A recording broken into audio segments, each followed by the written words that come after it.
Good morning, everyone. If it's morning where you are, if it's not morning where you are, then good afternoon or good evening. Today we're talking about depression. Um, a very interesting and challenging topic. And I think something that most people don't talk about that much um, because, in general, people are trying to just get away from it. The general stance, I think, for most people with depression, and it certainly was for me, was I hate this depression, get away from me. So I'll start here with a story from my life, and some of you may have heard this before. Good morning.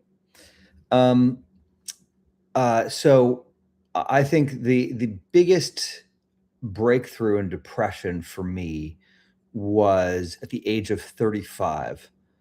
I had been pretty depressed up to that point. I'd become a pretty depressed person. And I would say I'd become clinically depressed. I know the one time that I met with a therapist, at the time they wanted to rush me on medication, which I never actually have taken, which I'm not against, but I've never done it. And I think a lot of my progress with my emotions and stuff has become because of that, because of the pain of feeling it. Hello, the pain of feeling it forced me to grow and to develop a better relationship with some of these things. So, um, I went into my 20s very sort of hyped, being very happy because I was getting away from my family. And I was like, okay, now I'm on my own. I get to make my own life, my own decisions, etc. It's going to be completely different now. And I mean, it only took me what, 5 years. By 25, I was I was very down. And by 27, I realized, oh, I haven't gotten rid of that stuff. Because I got rid of my sort of family of origin doesn't mean that I got rid of all of the conditioning that happened. So my depression got progressively worse and worse and worse. So by the time I hit 35, I was waking up every morning and crying for like an hour. And this was after I had started program 12 steps and had even been in program for 4 or 5 years. Um, so so so not good. Not good, just a very miserable. And and so the sort of key moment came when I was lying in bed and I was saying to myself, God does not want me lying in bed depressed. And a clear voice came, no like embodied voice. I'm not sure what the voice was. It was outside of my consciousness at the moment, right? It was something else that came in and said, how do you know? And I thought about that for a moment. It's just like, I don't know. I don't know that that's true. I don't know the mind of God. I don't know what the truth of the universe is. So, and that just gave me this moment where I stopped this resistance. So you can hear in that sentence that I had, God doesn't want me here, saying this is not how it should be. And essentially, my stance was fighting the bad feelings. It's like, I don't want to be depressed, so I want them to go away. But perhaps you can see from my story that the fighting all those feelings made them worse. There's a great saying, what you resist persists. And so, and so that kind of proved that for me. My resisting the sadness, the depression made it worse. And so I lied there, and I basically lied there for like a couple days. And what I saw was I was not really depressed. What I saw was um, depression was like this big blanket, this big coat that I put everything, put over on top of everything. And what I really was terrified and rageful. And so you can see in my journey, it took me what? So at 20, I'm off on my own, feeling good about life. I'm going to be a success. I'm going to do X, Y, and Z. And by 35, so 15 years later, I finally get down to, okay, what's really going on inside of me? And so this is where the depression and working with these feelings is a positive, right? And not a negative. In other words, these feelings were trying to communicate to something to me and I was not listening. And so it took, what could I have shortened that gap had I not been fighting it and been listening? Because that's what I've learned to do. I've learned to listen to these feelings. So down feelings aren't really a problem, not something to get away from. There's something to move with and to allow. So a lot of times what happens, and I work with a lot of people, and a lot of times they'll say, I'm so exhausted or I couldn't get out of bed. And secretly, inwardly, I'm always like, that's great. That means you're making real progress, which doesn't mean that when it happens to me, I'm like, yay. It's like, I don't want to sort of lighten it. I don't want to pretend that it's necessarily fun to have these feelings, but there is a way of working with them that is positive and one that's negative. And I'd say the thing that you don't want to do, the clear thing that's coming out, the number one, is you don't want to fight these feelings. You don't want to push against them. As with all feelings, you want to allow them. You want to allow them to be. And the reason I'm talking about this today and right now is because um, I'm walking through some very strong depressive feelings that I haven't had in the longest time. And I'm learning so much going through these feelings again. And with feelings, it is always this practice of surrendering to them, allowing them. How do you allow this feeling to be?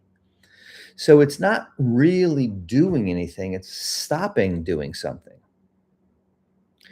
And I was speaking to somebody this morning because at this point in my journey, I'm very well practiced at doing this, which doesn't mean it's easy per se, but I have a lot of experience and practice being with these feelings and working through these feelings.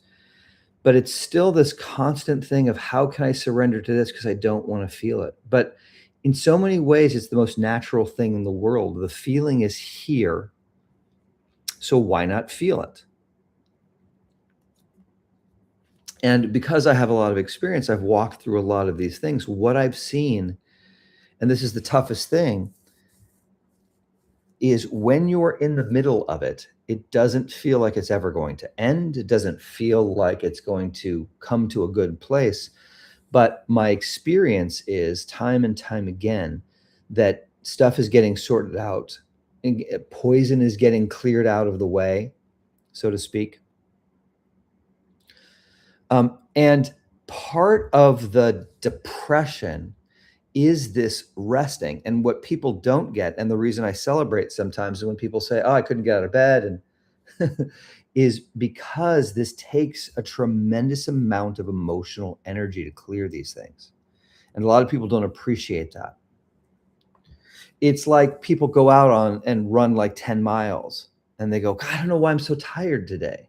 It's kind of, but people don't think that processing emotions or walking through these feelings should take as much energy as it does, because we have these voices of our society that go against all this and say, you're being lazy.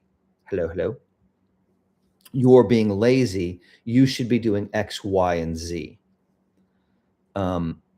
And one thing, one thing that's happening in this round for me is I'm not having a lot of judgment of myself for being depressed. Now, some of you may have what I had for a long time, which is this other part, this other layer on top, which is I hate myself for being depressed. I hate myself for having these down feelings. And these are all just layers of different parts and protection mechanisms, right? Because um, it's generally not okay in our society to be down and to be depressed. That's not a thing that people generally are looking for. Um, right? It's not a trait that people are aspiring to have. So there's tremendous freedom for me now in just being okay and just allowing this feeling. And you know what it really is? And this is really cool. It's really an honoring and a really respecting and telling the truth about how traumatized this little child inside of us is, how traumatized he or she was. It's like it's really accepting that that trauma is this deep. And because that's what sort of I'm seeing and I'm being startled by. It's like, wow, it was that intense for you when you were a little kid. And it's like it's impossible for us to sort of, because the kid can't have those feelings and they just mash it all down and process it, it's really difficult for us to appreciate just how intensely stressful those moments were on those children that we were. And this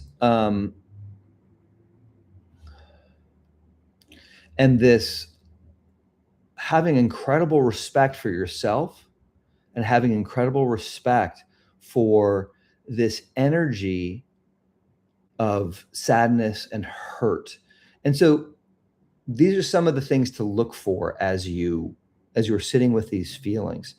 So depression can be many things. Well, depression is usually not the real feeling. That's one of the first things to kind of understand is that's the blanket. So look, when you have very difficult feelings that don't have a place in society, and depression is a really, really great tool for masking anger or anything really. If it's too much and you can't handle it and you don't know where to put it in your life and in society, depression is a great tool for just tamping the whole thing down. You're like this, and you're not having to deal with the intensity of what that feeling is. So I'm watching my son right now, who's going through some depression. You know, we have a long history on both sides of our family of this, and to watch our son wrestle with this, it's very clear and easy for both my wife and I to see that he's feeling a lot of angry feelings. But he just doesn't feel, even though we say it's okay for you to be angry, he doesn't feel okay feeling the anger. And this is what I see for a lot of people. There's a societal and there's a strong family thing of you should not be angry. And we also associate anger with being out of control and creating problems. And so it gets stuffed away because we don't learn the real ways to deal with it. But underneath this depression can also be, like in my example before, intense fear, and fear and anger kind of always go together. There can also be some real sadness and heartbreak. And this is something that I've never gotten to before, which is probably why it's here for me, is I'm experiencing the incredible heartbreak.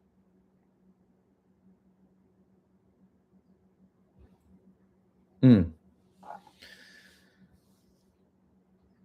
right. So yeah, it's like, let's say there's a feeling of, chaos is one of the feelings for me.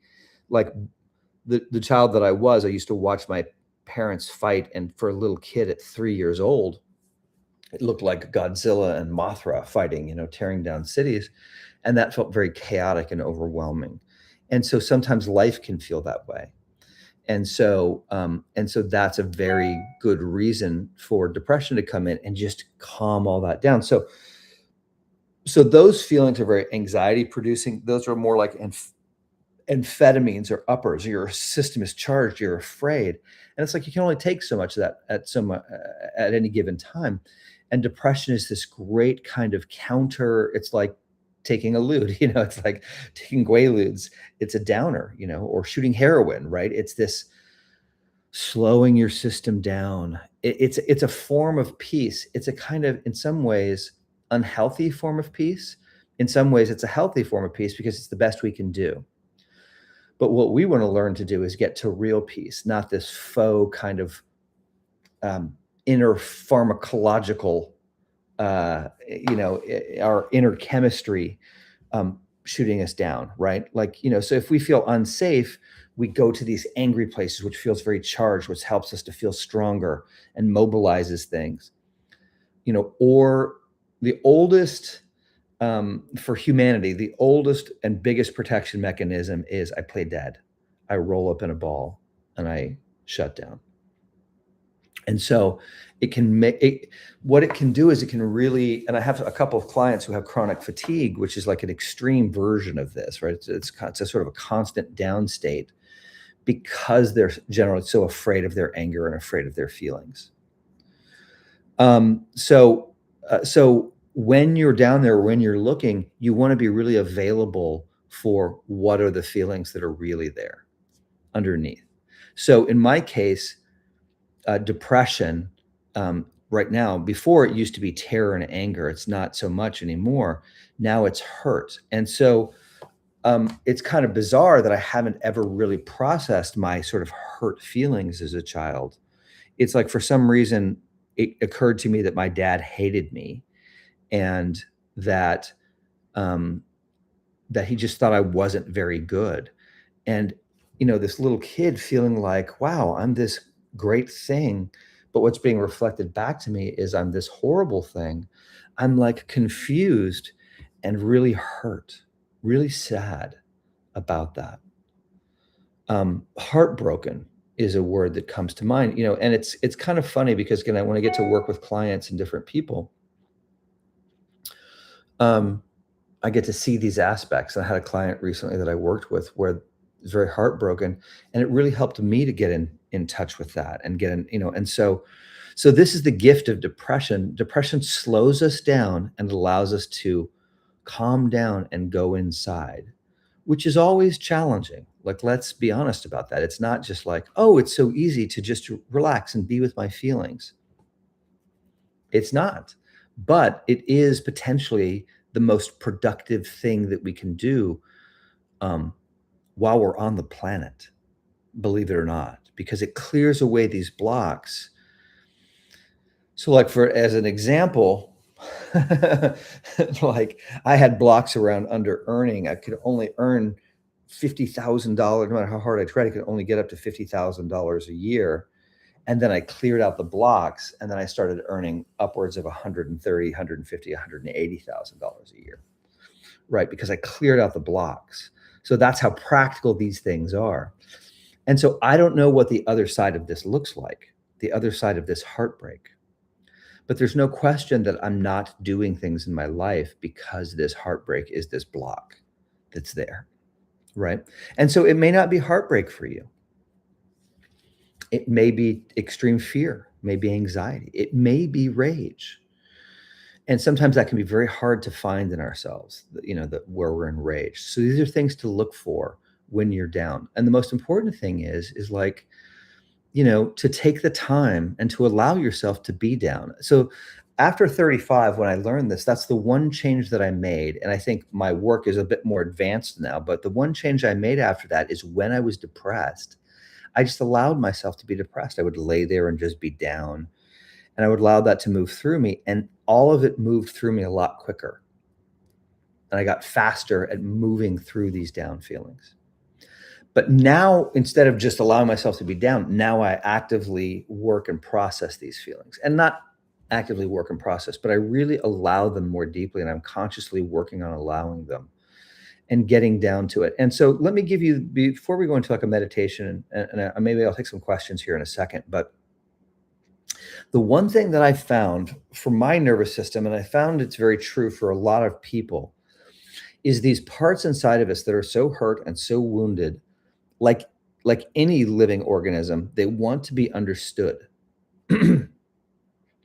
And so if you can mirror back to your parts what they're feeling accurately, which is not hard to do because they are you. You're right there feeling these feelings. So you can feel them. So it's not hard to say, oh, you're feeling very sad.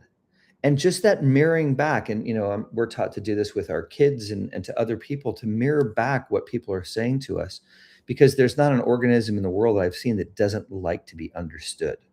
When you got gotten, it's a very good feeling. It's like, oh, you understand me, because so often we feel alone and alienated. So for me, like, let's say this morning, it looks like this. It's like you're so talking to it, right? I'm separating myself from it. It's like, wow, you seem really, really sad. Oh, and right. And so there's this inner like, yes. And when you get that yes, you're getting this confirmation, and that part starts to feel heard and seen. And this is a very powerful technique and way of being with yourself. And it's just like, but it's more than sad. It's like you're very hurt. Yes. And that allows me to feel this more deeply. And that's what I want. I want to feel this deeply. I want to feel that pain that child was in, because that's taking some of the burden off of his or her shoulders. In this case, mine, right? I'm taking some of that burden off. And now that child that's having to struggle with these feelings all by themselves is getting some support.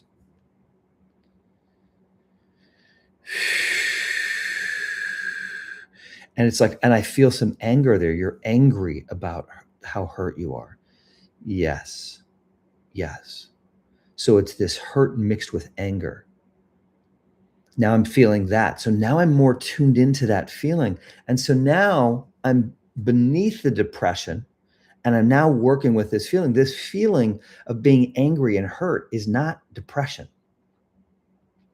Depression is the blanket that gets thrown off this that makes life easier to handle. See, because it's challenging to be with this feeling. It's a little bit like holding your feet to the fire or looking directly at the sun. It takes this sort of effort. And don't kid yourself. This is spiritual weightlifting. It really is.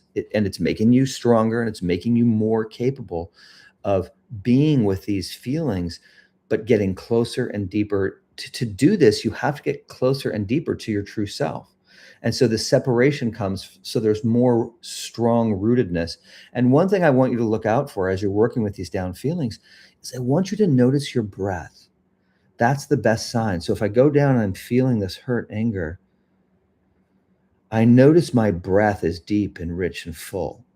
And that's your barometer. If that's happening, then you know you're sort of with God. You know you're with truth. Right? Because when you're in the opposite, like non-parasympathetic, I don't know what the right term is, but when you're in that sort of, when you're listening to a voice and it's making you afraid, and it's saying you got to get to this, and your breath is short and choppy, you are not in a healing place. You are following the disease into some sort of you're letting it talk you into thinking or believing that you're in some sort of calamity. Right? Which is not the case, right? Because you're always okay. And when you're breathing like this, even though it feels really challenging to be with these feelings, you can look at your breath and let you know if your breathing is full and rich, you're okay. You're okay. But what you're doing is you're processing your past not okayness. You're freeing yourself from this constant adrenalized state. Okay, so I'm going to leave that there for now. There's plenty more to say on the subject, believe it or not. I thought a half hour would be plenty, but there's actually a lot more. So, but I'll stop here and I'll ask any questions. Does anyone want to ask any questions specifically about their feelings or their depression, or what's going on for them, or what it looks like, anything at all? Just type it into the chat and I'll answer it. Don't be shy now.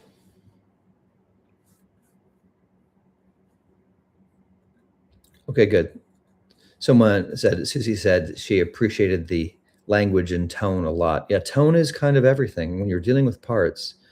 To be loving and supportive and um, empathic. I can't think of the right word. Compassionate. Compassion for these parts is kind of the main thing. Okay, so let's do a little meditation then, right? In terms of being with this and seeing if we can make friends a little bit more with these feelings that are down there. So close your eyes. And I just want you to center yourself where the most sort of depression is in your body, whether it's in your solar plexus, in your chest, in your upper back, in your stomach, wherever you experience it. And let's start from there and let's go down deeper into our body. So for every beat, we're going to just go another foot lower into our body. So let's say we're starting at our chest, and if not, we'll catch up to you. We're going to come down to our solar plexus, and we're just going down into our body. It's kind of, and picture it like going down into the depths of the ocean. The deeper you go down into the ocean, the quieter it gets. We're going to go down into our stomach now. And there's a little more stillness and a little more quiet as we go down. We're going to go down into our tailbone now, into our pelvis. And things just get a little bit more quiet and a little bit more still. Come all the way down into our bum. And feel the distractions kind of melting away. Feel everything getting quieter, getting more focused. Come down into your hamstrings and your quads.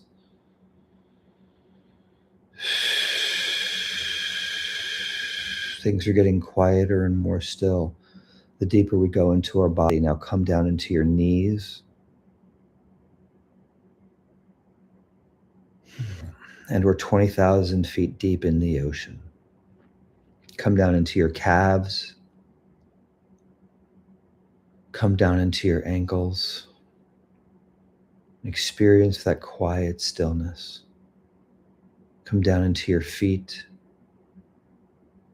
Come on down to the balls of your feet. Come on down into your toes. And just take your feet and rest them 30,000 feet deep on the bottom of the ocean. And just feel how good that feels to plug into that soft, perfectly temperatured sand that's wet, that just holds your feet so gently. And of course, you can breathe just fine. And it just feels so good to be all the way down here in the stillness where nothing can trouble you. Okay, now let's come back up and let's find those depressive feelings, those down feelings, those heavy feelings.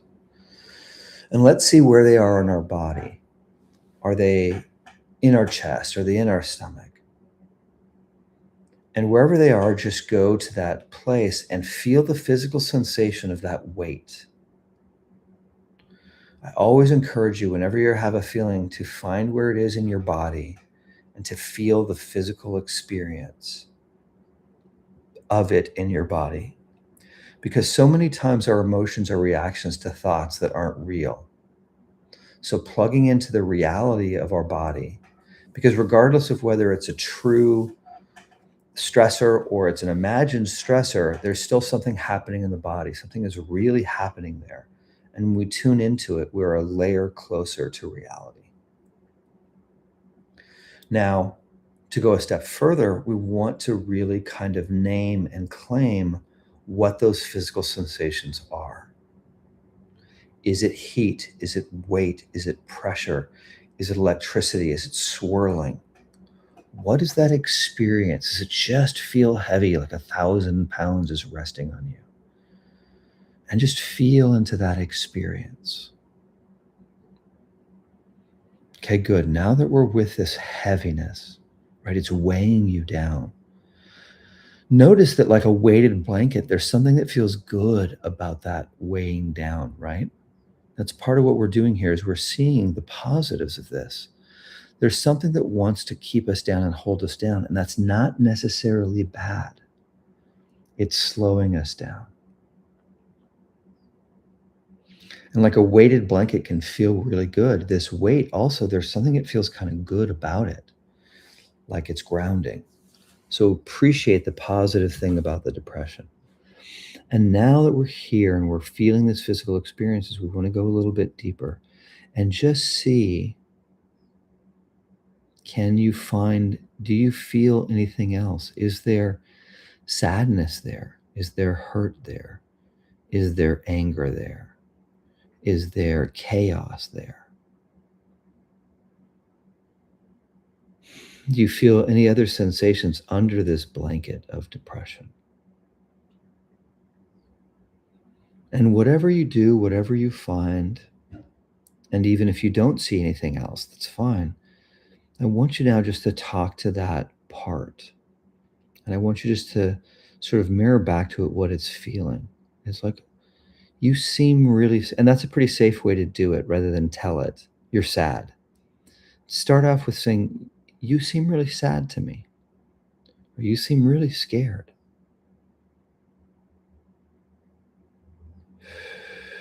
If there is fear in this, under this depression for you, it can also be good sometimes to look and see if there's a little bit a little bit of anger. It's like, oh, it looks like you're not just feeling sadness, but you're also feeling angry about being treated the way that you were being treated. And notice how the system, your nervous system, that part just feels a little bit safer when you mirror back to it what it's feeling. This is a very powerful technique, tool that I want you to use as often as you can. You seem so sad, like you just want to lay down on the ground and die. Yeah, you're so hurt. It feels to you like nobody cares at all. And you just feel sad and lonely all by yourself. Yeah, you don't want to be alone. No, I don't.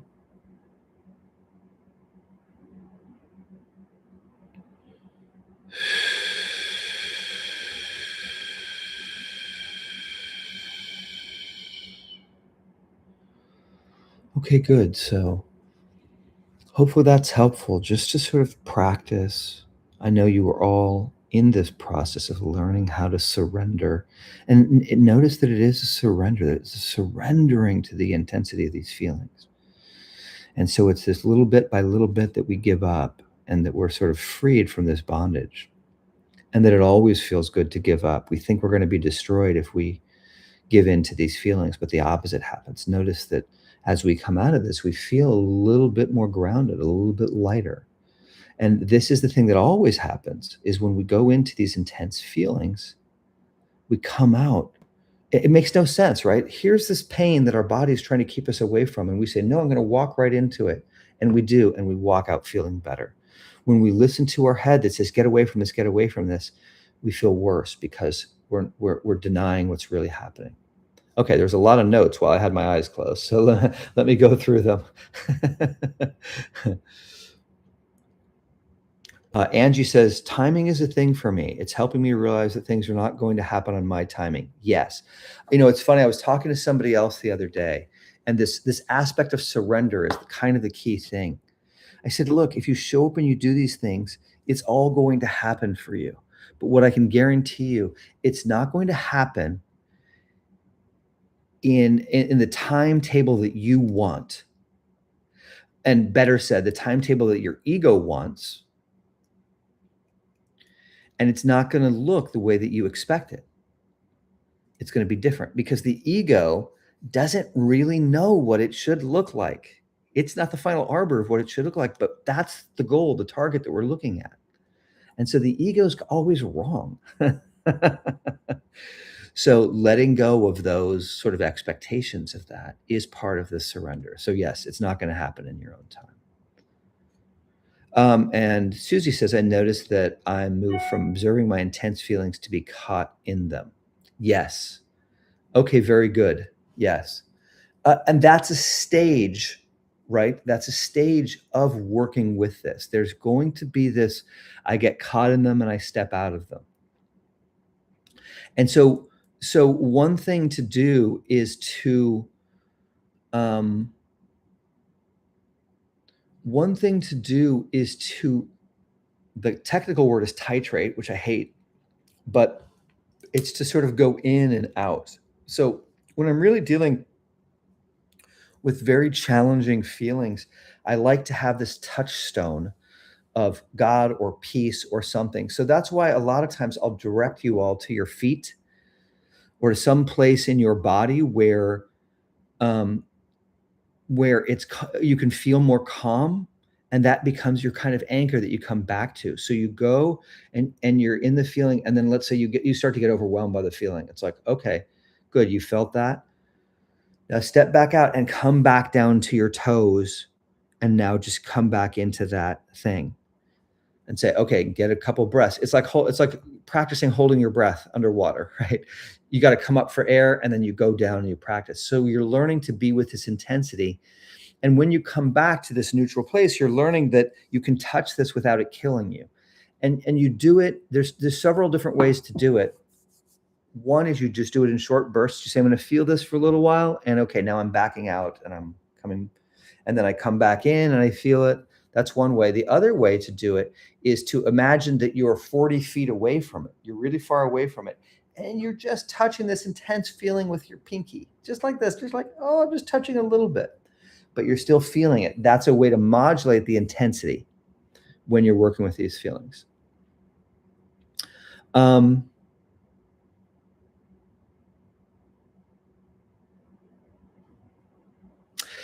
Yeah. So, and then somebody says, how do I bring this to my family? I appreciate the perspective, and it makes sense for me to understand what depression does for me. I know two people who suffer from the chronic tiredness. They're angry. Yes. Yeah.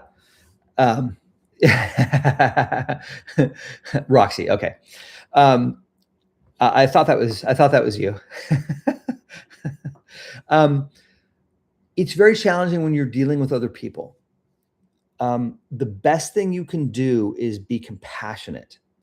Sometimes it's very hard to give it to people. Generally, what you have to do is do this for yourself, and then they start to notice. And then the best time is when they come to you and they ask you. Sometimes when you try to bring it to them, it can be a little bit of fixing energy. So it's difficult. The more you do this for yourself, the more the opportunities to sort of be there for somebody else and bring that compassion and bring them that message will show up. But you have to be very careful. In general, we're just working on ourselves. That's where the answer is, because it's generally not about somebody else. Even if somebody else is close to us is depressed, like for my son, I can't do much to help him except deal with my feelings. That's what's going to help him the most. The more I resolve this, the more that's going to help him, because I am this person who can be with that. Being a person who can be with that is the best thing for somebody who can just be comfortable and relaxed with somebody who is not regulated. And the only way for you to be regulated is to be very comfortable with these feelings. That's why when I do my work one-on-one, I'm able to be with people, because a lot of the things that they're going through, I'm comfortable with those feelings in myself. So it's very easy for me without taking on, and occasionally, maybe once a year, something will come up that I haven't sorted, and there'll be a trigger there, right? And so the more that we do work ourselves, the more capacity we have to help others. And the main tool is compassion, understanding. We don't want to get into explaining or trying to show them or teach them. It gets very dangerous very quickly, because we have to watch our motives too. And this is where I struggled for a long time. Am I trying to change you because it's creating an uncomfortable feeling in me? Most of the time, allowing people to be exactly where they're at is really the trick. Good. Okay, great work, everybody. Really, really, really nice.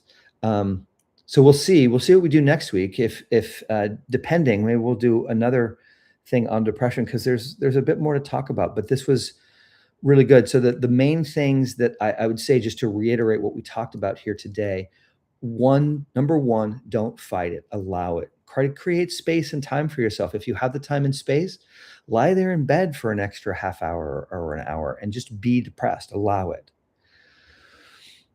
Um, find it in your body. Get into your body. That's when you're really feeling this stuff. And you don't have to do anything special. You're allowing. You're just allowing these feelings. And so it's just a micro surrender to these feelings moment by moment. Because the general attitude of the ego is, this is going to kill me. This is going to hurt me. But it's not. And so we just have to just allow these things in that feel like they're going to hurt us. And it's like, no, no, we're okay. Thank you. That's very kind of you to say.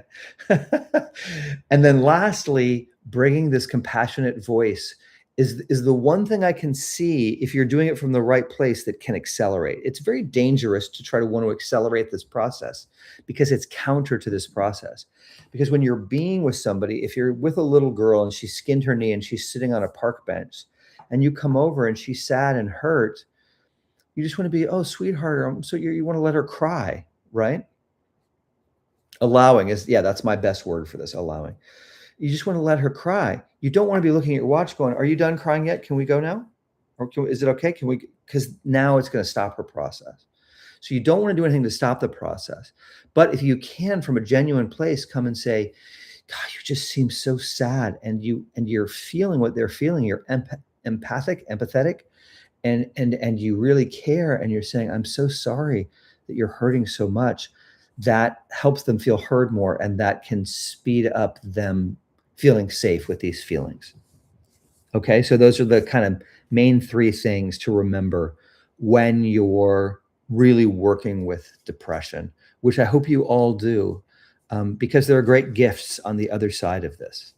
So great work. It was great being here with you all. I'm going to try to figure out something with this YouTube live where we can actually have some people live so we can actually talk and interact, because this is so weird with you guys just texting. I'd rather talk to you more. Okay, have a great one, and I will see you next time, and if not next Thursday, sooner. Cheers.